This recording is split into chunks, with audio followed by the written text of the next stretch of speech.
Excerpts from the Kyo-Gyo-Shin-Sho. 35. A collection of passages revealing the true teaching, practice, Shinjin, and realization of the Pure Land Way. Concluding passages.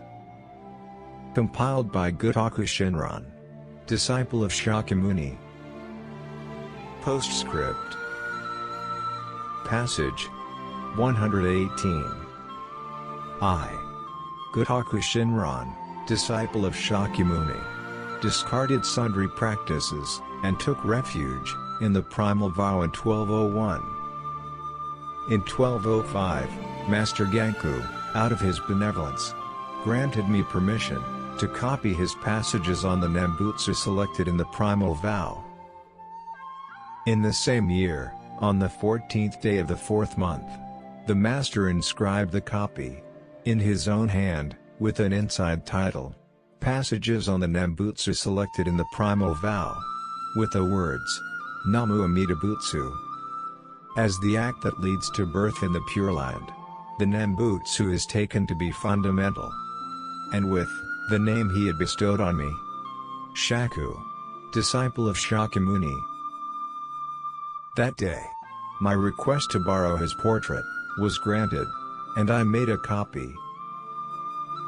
During that same year, on the 29th day of the 7th intercalary month, the Master inscribed my copy of the portrait, with Namu Amida Buddha, and with a passage, expressing the true teaching.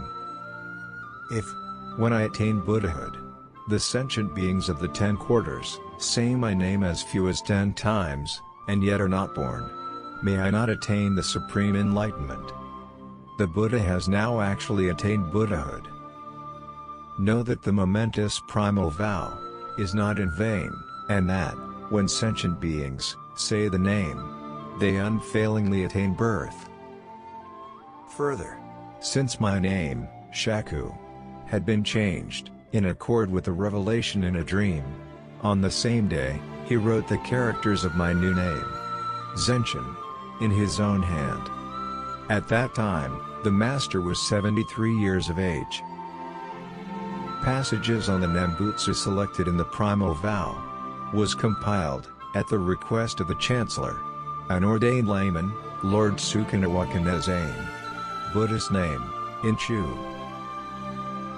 The crucial elements of the true essence of the Pure Land Way and the inner significance of the Nembutsu have been gathered into this work, which is easily understood by those who read it. It is a truly luminous writing, rare and excellent, a treasured scripture, supreme and profound. Over the days and years, myriads of people received the Master's teaching, but whether they were closely associated with him, or remained more distant, very few gained the opportunity to read and copy this book. Nevertheless, I was in fact able to copy it, and to paint his portrait. This was the virtue of practicing the right act alone, and the manifestation of the decisive settlement of birth. Thus, suppressing tears of both sorrow and joy, I record the circumstances that have resulted in my compilation of this work. How joyous I am, my heart and mind being rooted in the Buddha ground of the universal vow, and my thoughts and feelings flowing within the Dharma ocean, which is beyond comprehension. I am deeply aware of the Tathagata's immense compassion, and I sincerely revere the benevolent care behind the Master's teaching activity. My joy grows even fuller, my gratitude and indebtedness ever more compelling. Therefore, I have selected passages expressing the core of the Pure Land Way, and gathered here its essentials. Mindful solely of the profundity of the Buddha's benevolence, I pay no heed to the derision of others. May those who see and hear this work be brought, either through the cause of reverently embracing the teaching, or through the condition of others' doubt and slander of it, to manifest Shinjin within the power of the vow, and reveal the incomparable fruit of enlightenment, in the land of peace. Passage 119.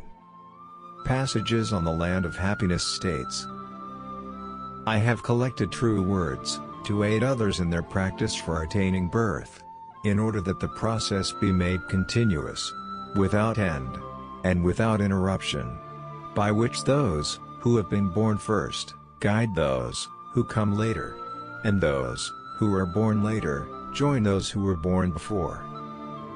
This is so, that the boundless ocean of birth and death, be exhausted.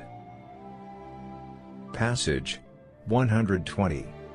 Know, therefore, that the monks, and lay people of the last age, should reverently entrust themselves, to this teaching. Passage 121.